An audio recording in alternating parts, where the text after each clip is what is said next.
In the first episode, I discussed how I became one of the biggest full-time card dealers on eBay in the early noughties, but I wanted to branch out into manufacturing my own cards, so I commissioned artists, graphic designers and printers to produce several small sets of original cards that were picture frame friendly. Obviously, the themes and styles of the cards I issued were heavily influenced by my own personal experience of collecting vintage cards, but I also realised that it was a good idea for me to do some sets that would perhaps appeal to a much broader intergenerational market.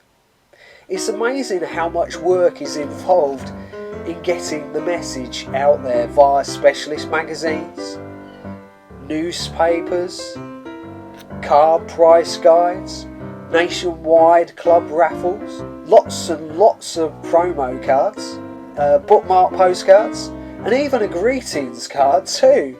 But ultimately that venture just stayed a very expensive but enjoyable hobby rather than a bill payer, and people are still selling them on eBay today.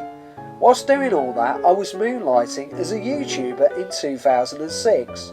There was no money in it in those days, but you soon realised that you could influence culture itself. Or so I thought when I uploaded videos of cards featuring ostentatious 1920s fashions, hoping there will be a roaring 20s revival.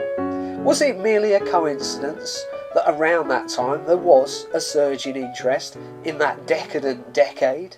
And did I anticipate the rise of the hugely popular Back in Time for Dinner TV franchise when I uploaded my own whimsical 1920s time-travelling cookery trade card series more than a year before the TV series first aired?